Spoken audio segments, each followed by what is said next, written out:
everybody, this is Dan coming at you with an Ano mini, part of a series that came to mind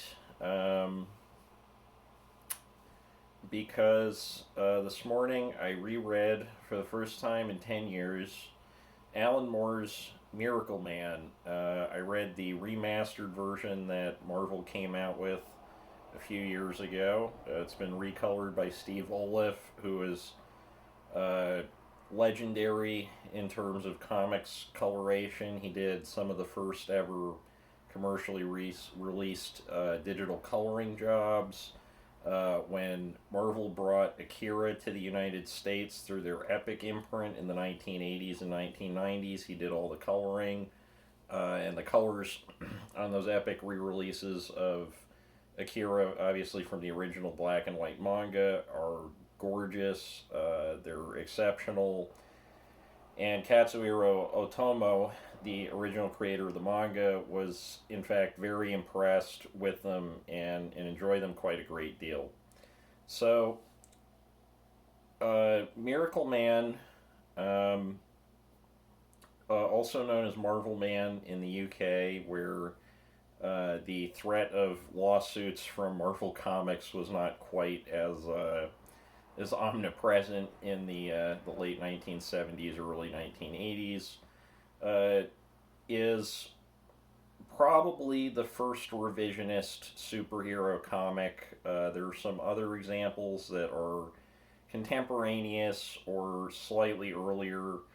A good example being The Elementals by Bill Willingham, who later went on to do Fables, which asks the question before Watchmen, what if superheroes existed in the real world?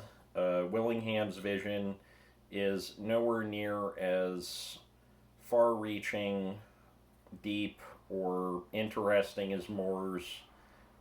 Essentially, you end up with kind of a sexy soap opera with second-rate superhero clones, whereas Moore, coming from a different perspective than Willingham, I would say, Moore essentially sets out in his early work, starting with Miracleman, to essentially destroy the superhero as a cultural archetype. And so there's a lot to talk about here. This is definitely going to be a series in a few parts.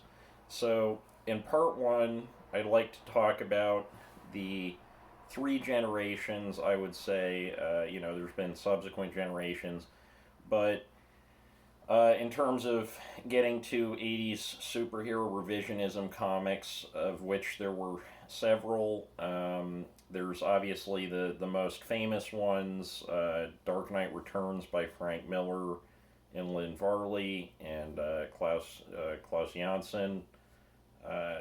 Forgive me on pronunciation on that if I got that wrong. Miracleman, Watchmen, and of course some lesser known examples that are nonetheless quite good, including The One by Rick Veitch, including Marshal Law by Pat Mills and Kevin O'Neill, and even to some extent including Judge Dredd, also created by Pat Mills and John Wagner for the British sci-fi comics anthology that's been ongoing since 1978 called 2000 AD. So what I'd like to talk about in this first video, as I said before, are the three generations of superhero comics creators, and I'm going to go into that, and I'm going to go into some of the key differences in their approach and how they ended up writing and or drawing superhero comics, and the differences in the historical periods in which they're doing this. So the superhero comic as we know it, although it has roots in early 20th century pulp fiction, adventure fiction, radio serials like The Shadow, Doc Savage, even some sci-fi and fantasy things like Tarzan and the Apes by Edgar Rice Burroughs. Superhero comics as we know them began in 1938 with the publication of Action Comics #1, done by Jerry Siegel and Joe Shuster. This represents, or this comic, which is now exceedingly rare, contains the first appearance of Superman, including his origin story, the destruction of Krypton, his being sent in a space pod to Earth, his getting his power from the yellow sun and having these godlike powers, and being raised by stereotypically Midwestern parents who are dead, I believe, by the end of the first issue. I haven't reread Action Comics #1 in quite some time. I probably should have taken a look at that before recording this. But comic books, it's a vast ocean. There's a lot of them. And some of this is going to be from memory because I'd like to get these thoughts out there sooner than later. So, the background of Joe Siegel and Jerry Shuster, they're both Jewish. They're both immigrants in the United States. In 1938, World War II has not yet quite begun, although the parallel timelines of superhero comics and fascism is a very interesting subject that we're going to go into a little bit. But yeah, so they create this character called Superman. One of the major defining differences, I guess, from prior pulp fiction is the fact that he has a secret identity, which is not to say that there aren't characters in pulp fiction who have a secret identity and then they go into their kind of hero identity, but it's not a complete given of the genre, given that a lot of early pulp fiction works on kind of film noir or detective fiction standards. So a lot of the time you're going to have a person who is representing sort of this idealized notion of adulthood through the presumed eyes of adolescent or pre-adolescent boys, but they don't necessarily leave that character. So like Humphrey Bogart in the Maltese Falcon, you know, in order to do detective work, he doesn't put on something resembling pajamas or some kind of special costume to go out and solve crimes. He always is who he is. In superhero fiction, obviously, that is not the case. The other thing of note is the fact that Superman, Batman, Captain Marvel, and Wonder Woman, although Wonder Woman to a lesser extent, represent the well, basically they have two identities, right? So they have to have a separate human identity and then an identity that they use as their sort of calling card when fighting crime. Notably, a lot of the early superheroes do not wear masks. The mask becomes more prevalent as time goes on, but the mask is still not necessarily a given. Like, there are a lot of superheroes who do not necessarily wear masks. Superman, in his like mask, I guess if you can call it that, is he basically combs his hair slightly differently and takes off his glasses. Superman obviously is one of the many, but probably the single most common translation, even though it's not a literal translation, of a phrase that's used very frequently in the works of Friedrich Nietzsche.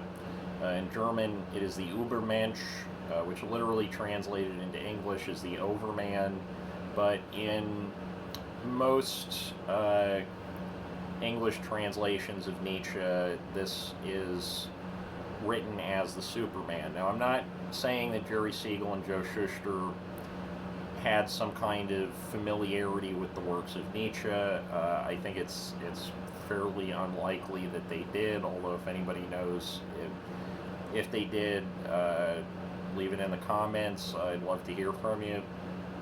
But it's a pretty understandable coincidence, and that's only the beginning of the coincidences. One of the most notable things about Superman is his black hair. Um, he is, in other ways, very much a sort of an immigrant's idea of uh, American values, right? His parents are from the Midwest, they're farmers. Uh, he fights for, quote, truth, justice, in the American way. And he is just basically supposed to be this representation of American values on steroids, so to speak.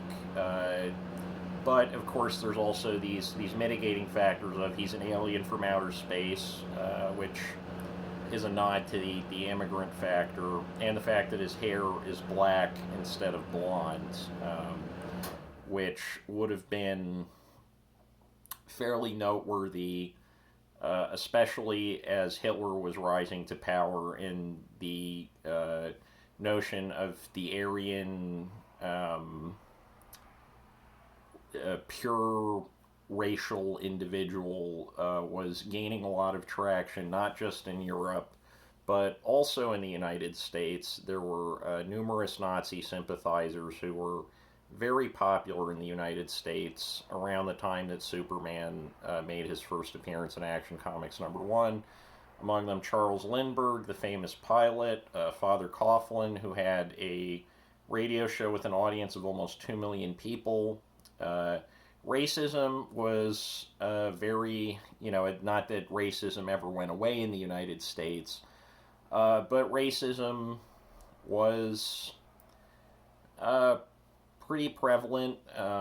Jerry Siegel and Joe Shuster would not have been considered white in 1938, as the concept of whiteness was only really expanded after World War II to include Jews, Italians, Irish individuals. So the other thing is that it's hard to imagine Siegel and Shuster thinking that hard and long about creating Superman. Superman is an intellectual concept, because comic books, particularly periodical comic books, were considered one of the lowest, most disposable forms of not just popular culture, but any kind of cultural production in the United States and elsewhere. There was some prestige and respect and attention given to newspaper comics because they were vastly more popular at that point. The periodical comic book had only been in existence for a few years when Action Comics #1 came out. Most of the American public that read comics were reading them serialized in 3 panels or Sunday pages in newspapers, to the point where the most popular comic strip characters were sort of like celebrities. When Little Abner got married, it was on the front page of numerous national newspapers. George Harriman's Crazy Cat, while never hugely popular, had gained a decent amount of attention and respect from the intelligentsia of the time. A ballet had been made based on it. Numerous essays by leading intellectuals of the left bank variety and others had been produced on Harriman's Crazy Cat. And Crazy Cat, to a large extent, showed that comics could produce sublime, lasting, important works of literature. But if you were a person who could draw really well, wanted to make a good living, and wanted cultural respect on a wide scale, periodical floppy comic books were not the way to do it. The goal was to get a syndicated newspaper comic strip at that point in time. Syndicated comic strips were probably as popular, maybe even more popular than radio serials, which were, along with feature films, the 3 most popular forms of mass entertainment at the time period. Um, but comic books, in particular, were considered completely worthless and disposable. The cinema had gained a certain amount of respect, and I think it's a lot more intellectual attention had been paid to the cinema from an earlier point in time because of its perceived power as a tool of political propaganda. So, governments, particularly the Soviet government early on after the October Revolution, um, spent a lot of money and time bankrolling the activities of early film theorists, including Kuleshov, Eisenstein, etc., etc. There's a lot of great 20s writing about, how do movies work, essentially, and what are their political and cultural powers. Whereas comic books were not valued by the population. They were not valued by the people who created them. Most of them had, if they had any kind of training in the arts, it was seen as a stepping stone or a way to pay the bills. This can be seen in the fact that Siegel and Schuster sold the rights for Superman for $200 when they left to go fight in the war. Um, but at the same time, they were gaining traction. The reason why the period starting with Action Comics #1 and going roughly through the early 1960s is considered the quote-unquote golden age of comics is because the circulation of these comics was enormous. Many titles were selling more than 1 million copies per issue, which has not been matched or exceeded pretty much ever since then. The reason why they're exceedingly rare now, though, is because a lot of them were thrown out or recycled in the war effort.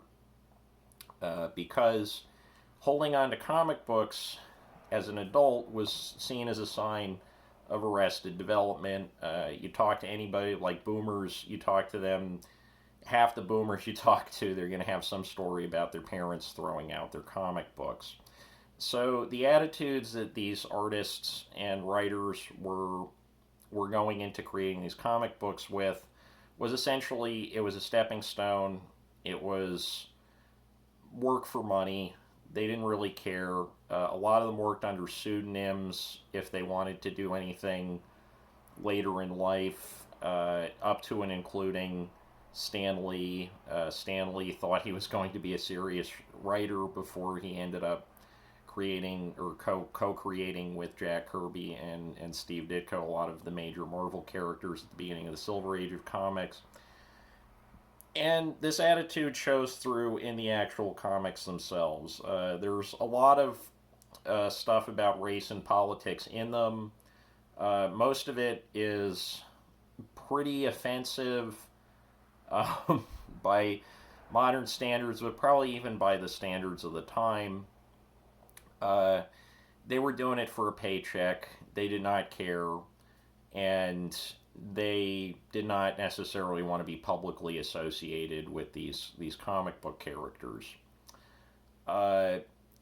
In the early 1960s, or by the early 1960s, the superhero comic, which was extremely popular during World War II and for some of the period directly after the war, had fallen out of favor. The most popular and best-selling genres of comics at that point were romance comics, which is especially shocking because comic books are so overwhelmingly associated with young male entertainment in the United States. But there was a point when they were selling a lot of comics to women. The last kind of vestigial organ still left of that is Archie Publications. And speaking informally of women that I've spoken to about their early consumption of comics, the vast majority of what they were reading were those, supermarket Archie digests, Archie comics, etc., or collections of newspaper comics, later newspaper comics like Calvin and Hobbes, or any number of comics. Uh, so in the 60s, you still have a lot of people that were there during the Golden Age. They'd grown up a bit. I mean, Stan Lee had written, I believe he wrote his first comic in the early 1940s. Jack Kirby's first credit was in 1941, I believe, with the creation of Captain America. I forget the exact issue. But they're creating comic books that reflect their age a bit more. They're still considered to be disposable entertainment, but instead of being straightforward hero fantasies where, kind of like Little Nemo, some kind of magical transformation happens, be it, eating too many rare bits and falling asleep, or saying Shazam and turning into Captain Marvel. Somehow they end up in their pajamas. They're going on these surreal, crazy adventures that emphasize their powers, their almost parochial wisdom, however half baked it was in many points in these comics, and also obviously less overt themes. There's a lot of stuff about sexuality. Early Wonder Woman comic books. There's a lot of BDSM stuff just under the surface. Frederick Wordham, who wrote Seduction of the Innocent, which led to the Senate hearing on comic books, which led to the creation of the Comics Code, mentions, I think, pretty, I think that's a pretty valid book. He spends an entire chapter basically talking about it's a little bit weird that Batman just picks up this orphan kid, makes him dress in these like skimpy underwear in public, and spends all of his time with him and never seems to date any women. Um, you can imagine in a less savory, less fictional universe, Bruce Wayne being a Jeffrey Epstein type. But anyway, to go back to the point at hand, by the Silver Age, you have the introduction from Stan Lee of more realistic emotions in superhero comic book characters, and from Jack Kirby, the introduction of kind of tying back to roots of mythology, world mythology, and also the rapid emergence of technology and the sort of notion of the idea that someday we may all have the powers of Superman due to technological attachments. And I say this as I am recording this on a phone that's smaller, that contains a more powerful computer than one that at that time period would have taken up an entire warehouse, a more powerful camera than you would have been able to get that would have, the technology has progressed to a point where we have a lot of powers we did not have in 1965. And the initial period of the Silver Age, I'm mostly going to focus on the Marvel output there. Basically, these guys are working themselves to death. Kirby is drawing sometimes 6 to 8 comic books per month.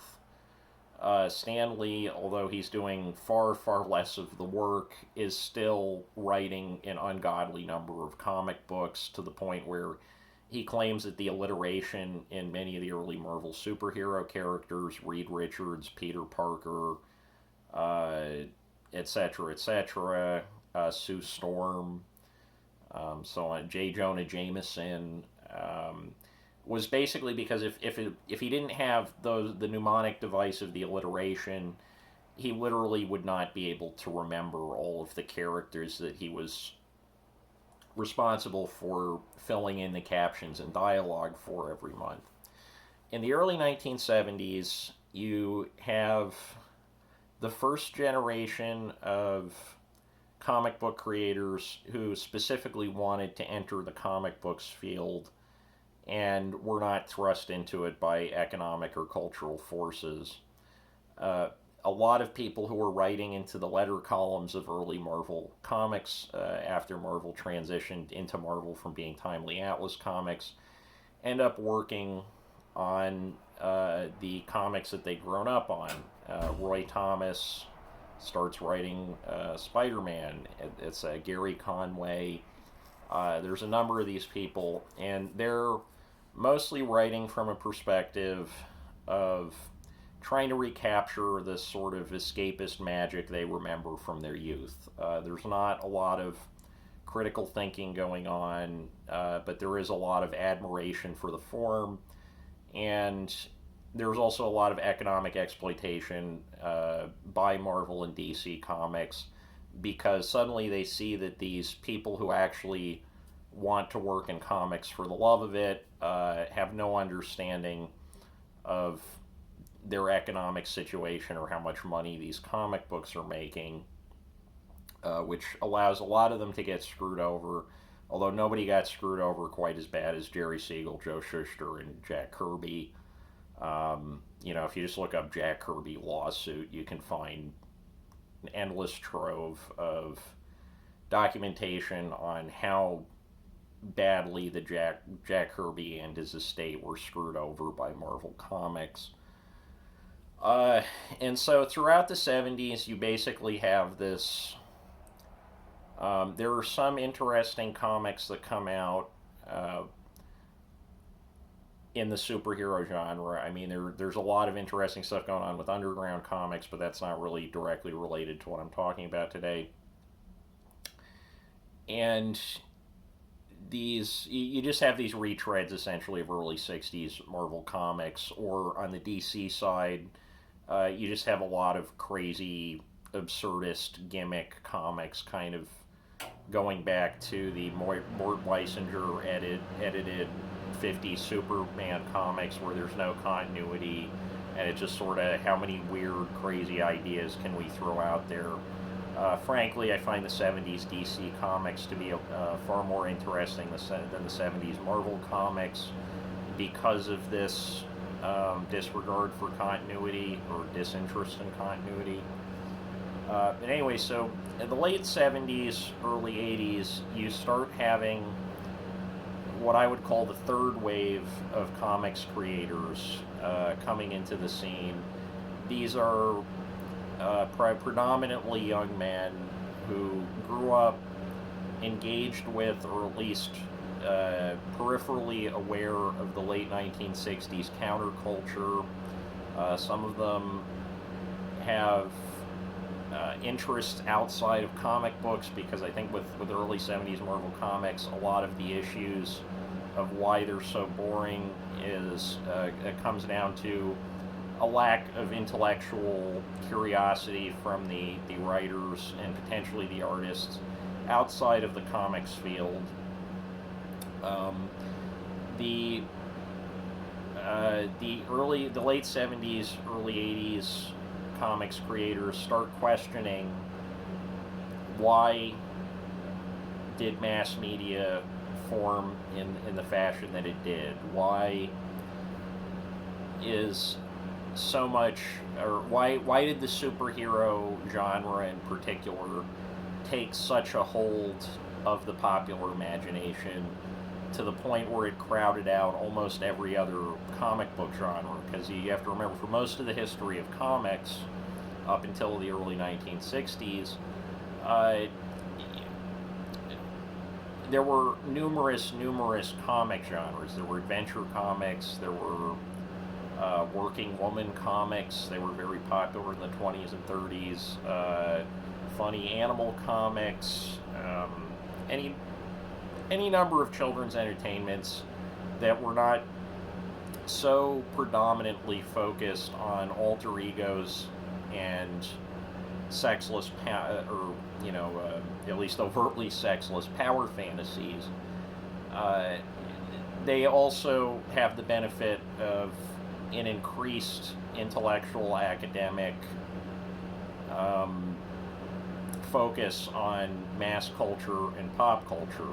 Um, Mass culture, visual culture, in after the kind of takeover by television of the mass attention, uh, suddenly these seemingly disposable cultural documents are considered to be, at least in some small circles, worthy of close analysis and attention. You have, in 1975, the publication of Gravity's Rainbow by Thomas Pynchon, which is kind of a kaleidoscope of recontextualized early 20th century pop culture, just endless references to things that would not be considered dignified to reference in supposedly serious literature before that point. Not that Gravity's Rainbow invented that thing. I mean, there's other novels going back to probably the early 1960s that deal with a lot of those things, but I'm just going to point out Gravity's Rainbow because I have a soft spot for it, and it's also kind of probably the pinnacle of that particular genre of prose literature. And also it leads into the eventual discussion of Alan Moore. I think Alan Moore, Grant Morrison, and several other of the revisionist superhero writers that came to prominence largely from England in the late 70s, early 80s to mid 80s were familiar with Pynchon, or at least were familiar with works of science fiction in the cinema and otherwise that took this kind of serious analytical approach to what was considered disposable mass culture. And I think this particular movement is very important in the present because the issues that they were addressing then have only gotten larger. Culture is increasingly based around short, subliminal, or maybe subliminal is maybe not the right word, but not very consciously engaged visual stimuli, to the point where even television, which was once considered this kind of chaotic, rapidly paced mishmash of images meant to get kind of lizard brain responses, has been supplanted, or maybe not supplanted, but has found its match in things like memes. Internet memes are incredibly simple. Their entire existence depends on their reproducing. A meme that can reproduce itself has more power over the culture than a meme that necessarily means anything overtly. There's the notion of high culture, which granted was a very classist concept at its peak, classist gatekeeping, has been supplanted by something that's not necessarily any better. We have a culture of criticism and entertainment that exists to give people what they want because the economic clout of people who write prose, critics, etc., has declined enormously since the middle of the 20th century. So we see a lot of criticism based around essentially justifying why people like what they like, as opposed to challenging why people like what they like, or analyzing to come to some kind of deeper understanding why the horrors of the last 60 years have occurred, and what place the fantasies we have been fed by mass culture feed into that. And I think that Alan Moore's Miracleman is a huge uh, text in understanding, or in coming to an understanding, I suppose, of why superhero cinema has suddenly taken over the culture in a way that the superhero comics took over the uh, the comics industry in the 1960s, and also what does it have to do with the rise of fascism in the United States, the rise of authoritarian attitudes across the globe, and just a general depletion of the critical resources of the common man in the culture relative to, granted, a period when I was not alive, but I just don't seem to see, and maybe it's just because they're hidden and we're not going to find out about them for a few decades, but I don't seem to see the same appetite and desire for uh, deep and sometimes harsh criticism of where we are as a culture as I see in these 1980s comic books. And granted, there were a lot of crappy comic books from the 1980s. There are many that do not take a critical eye towards anything.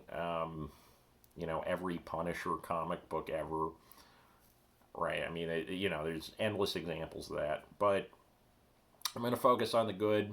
I'm going to focus on a few of these, but we're going to start out with Miracleman. So in the next video, I'm going to go into the background of Miracleman and the publication history and some of the sources that led to Alan Moore's animosity towards the superhero genre and his sustained criticisms of that genre using the Jean-Luc Godard model of, if you want to criticize a movie, make another movie.